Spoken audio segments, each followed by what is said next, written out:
Welcome to the table. I'm your host, Naimul. Have you ever applied to a tech giant like Microsoft and felt like your resume just disappeared into a black hole? Maybe you have the skills, but you don't know how to sell the value. But did you know there's a specific way to treat your resume less like a history book and more like a marketing tool? Tanveer is here to break down how he landed a job at Microsoft. Today on Table Talk.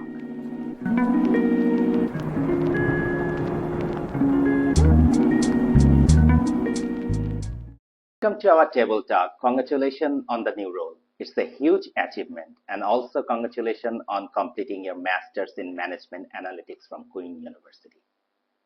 Thank you so much, Naimul Bhai, for welcoming me to this today's session. It's really my privilege.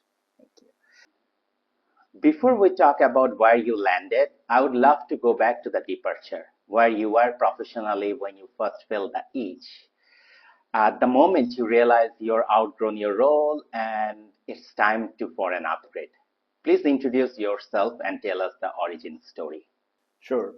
So my name is Buyan Mustafa Tanveer. Originally, I'm from Bangladesh. I migrated to Canada in 2013, and throughout my career until this year, I have been working in telecommunication industry.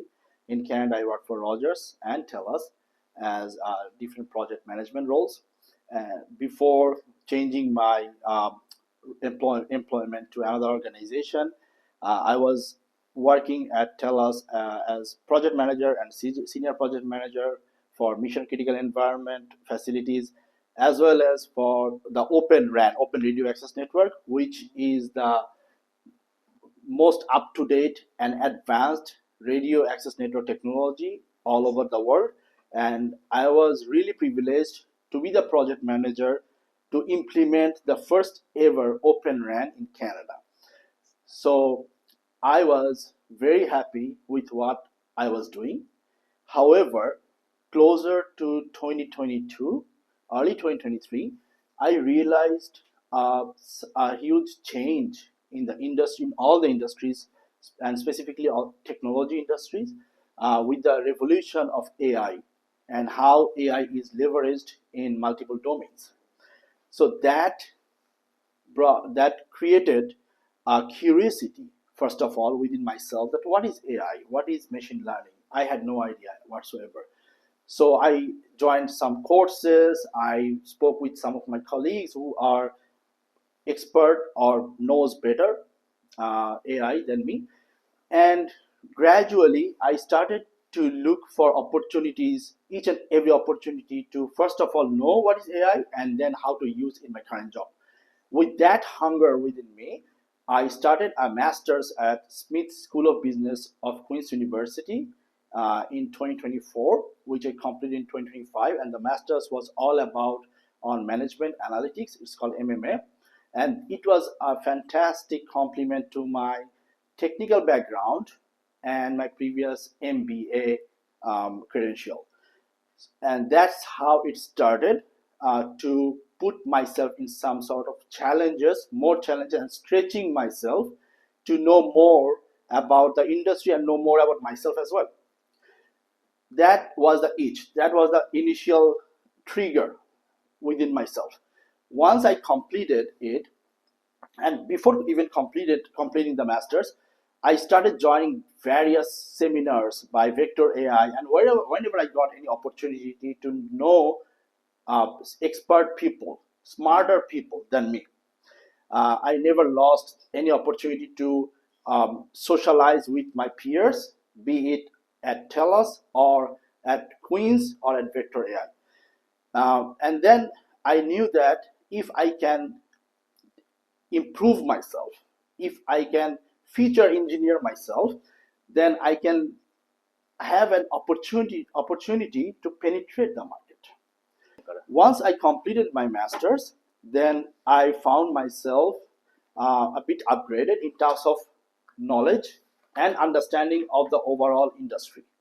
Not only telco industry, but overall healthcare, government roles, as well as tech industries. With that in mind, I was looking for an opportunity where I can intentionally upgrade myself in terms of skill impact, and learning. So I started looking into the market. My first go-to was, of course, LinkedIn, and I saw which roles are most suited for me, because me coming from a technical project and program management background with electrical engineering, uh, analytics, and MBA, I had to find myself and think myself from the perspective of a product, because now I am ready to resell myself into the market, whether it is within my existing employer or outside that. So first comes the market assessment.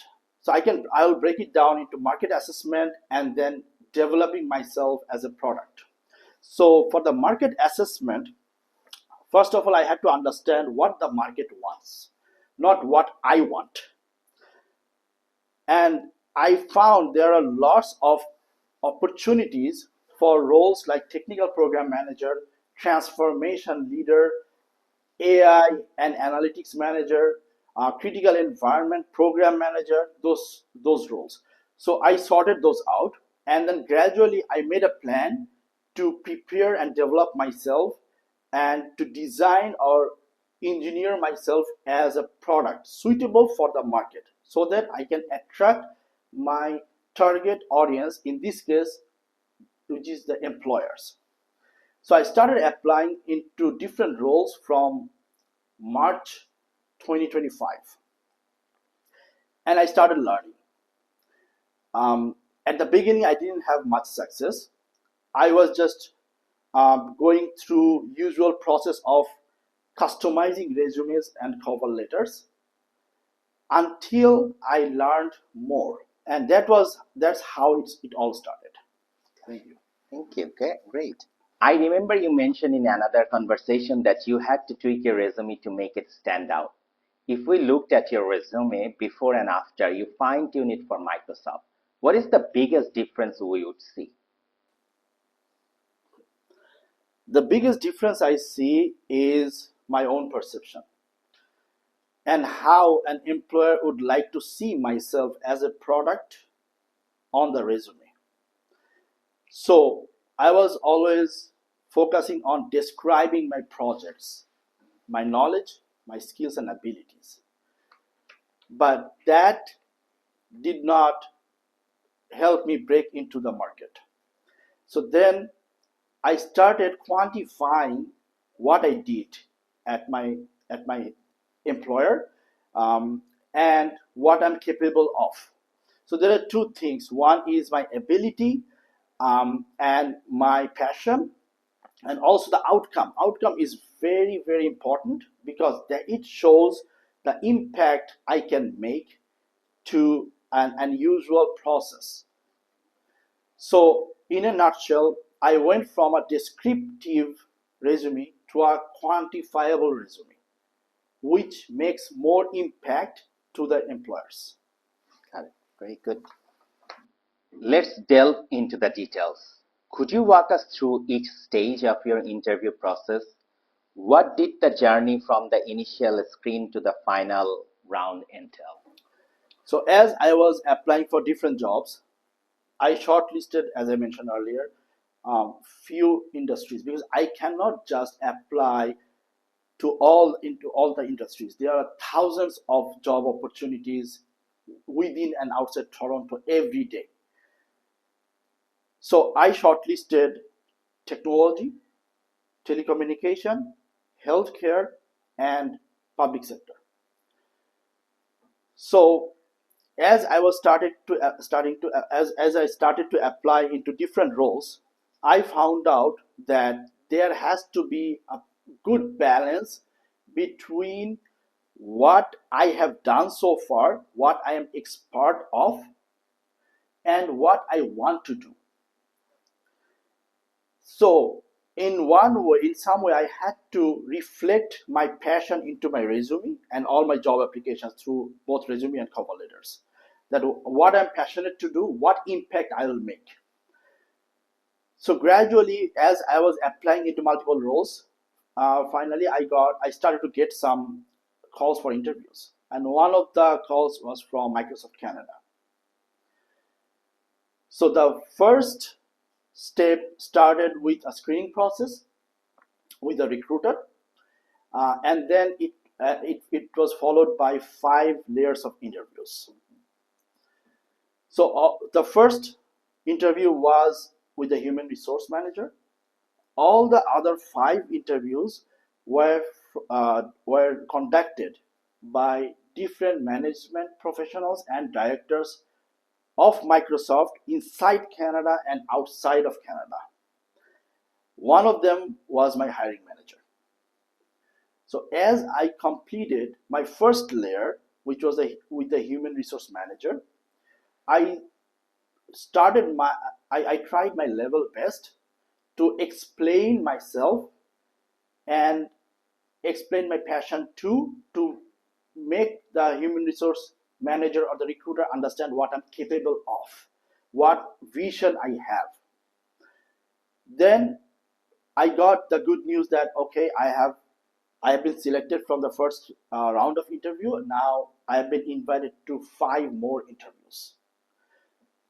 And the first one was with a senior leadership team member in the USA. If I'm if I remember, he's from Washington D.C. Before that interview, I asked myself, what can I do better? I have now received invitations for 5 interviews. What can I do better from other candidates? How can I explain myself better, portray myself better? Because all the other candidates will do pretty much the same job, and they are more capable than myself. So I have to bring some competitive advantage again from marketing perspective.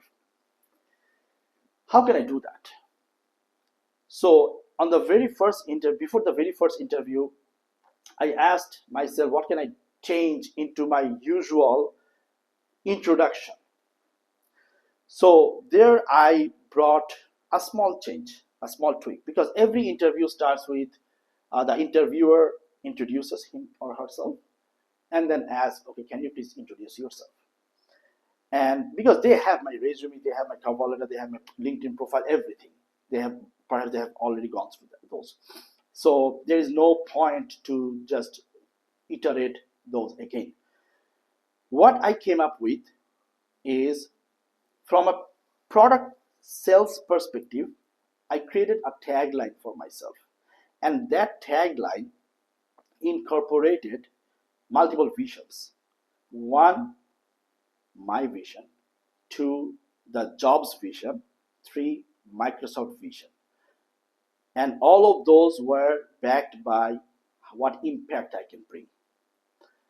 So I can just give an idea of how my tagline was.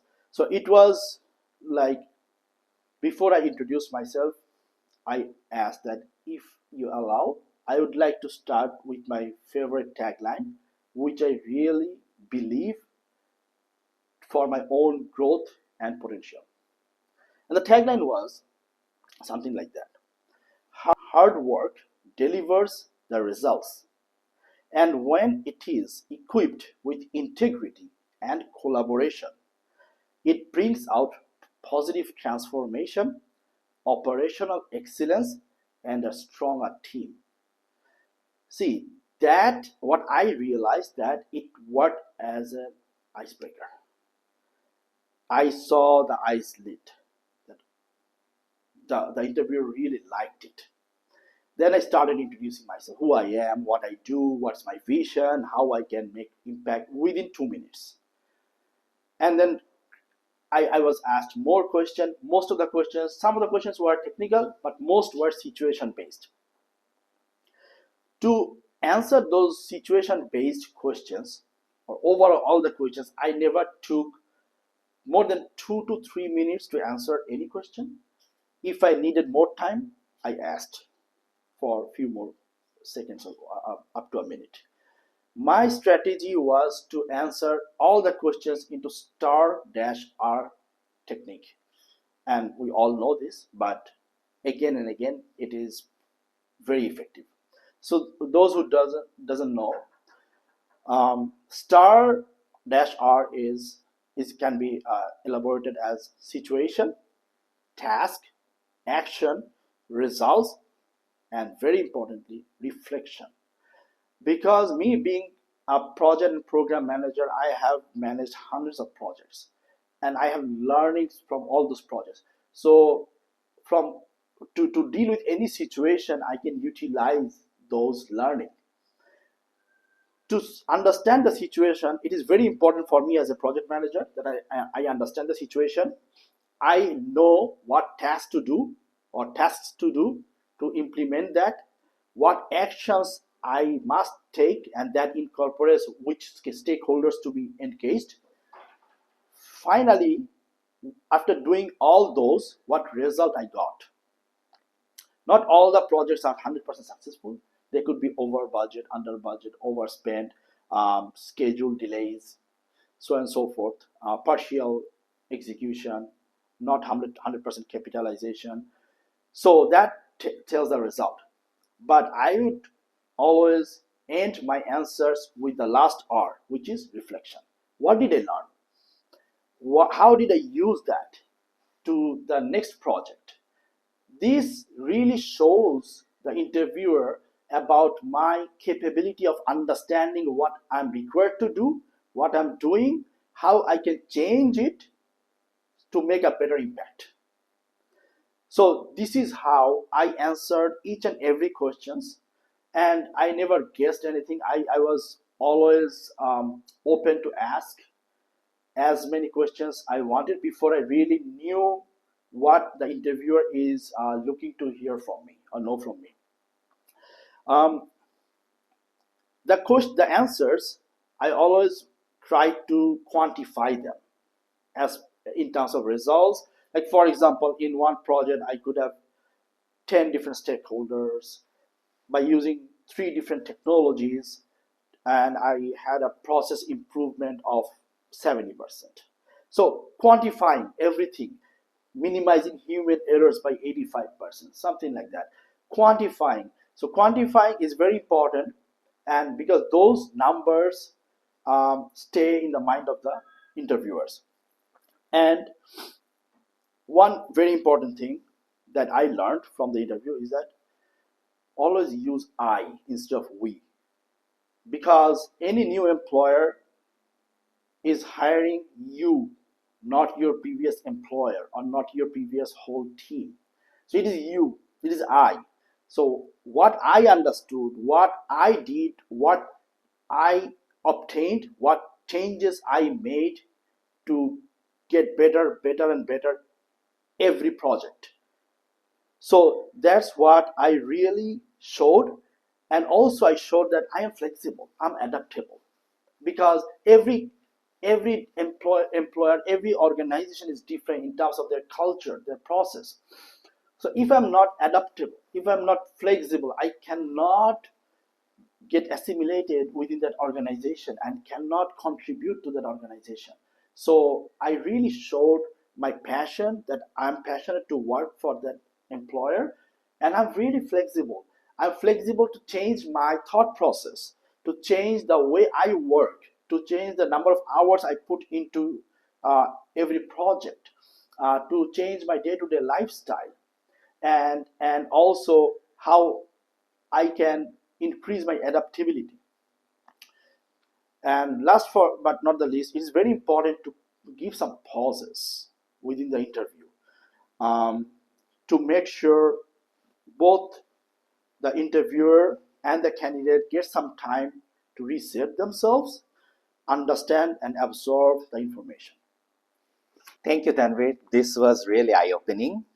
আজকে আসার জন্য খুবই ধন্যবাদ। আমরা কথা বলতে পারছি, hopefully this will help অন্যদেরকেও।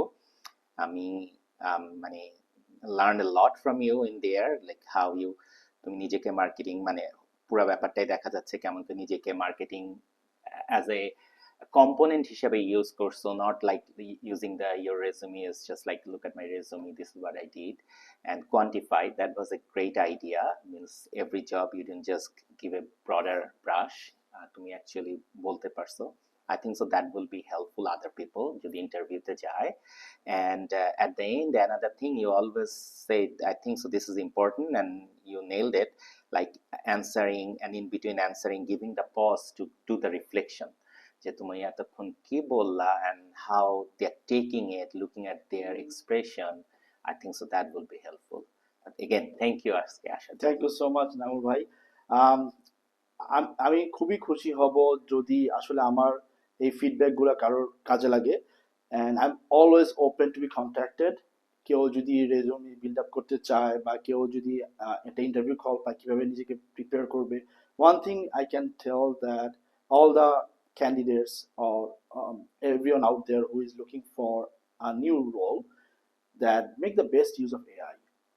One thing I really learned from LinkedIn when I reactivated my premium for a few months, it gives lots of insights. Where do I stand?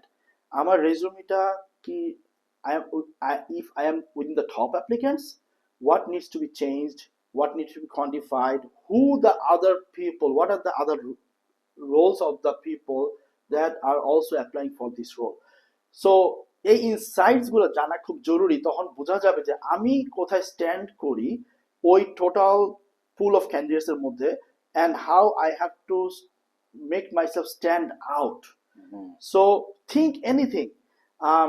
আমি শার্ক ট্যাঙ্ক দেখতাম অনেক, Shark tank থেকে আমি অনেক পাইছি, ideas পাইছি, like tagline একটা Shark ট্যাঙ্কের আইডিয়া, এবং anything can be used as a source of idea. So use that, and no one should fear of putting anything on the resume that really shows the achievement or the passion.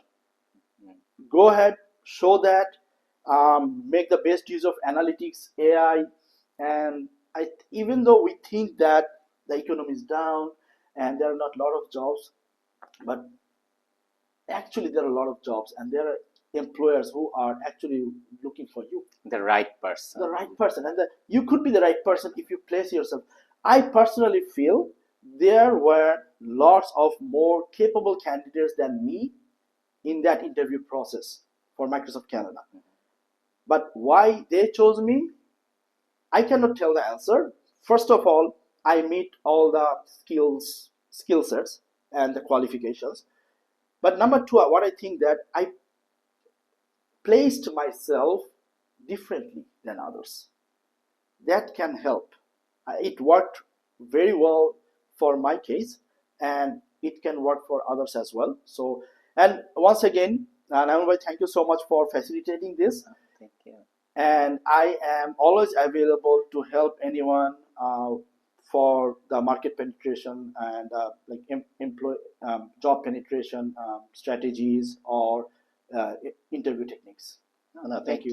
Oh, we also have to remember to thank you, Mobin Bhai, for give us this place. Otherwise, Absolutely, it was hard, right, to get a place. So thank you very much, Mobin Bhai, on this one. And on to that, we're done for the today. Thank you. Thank you.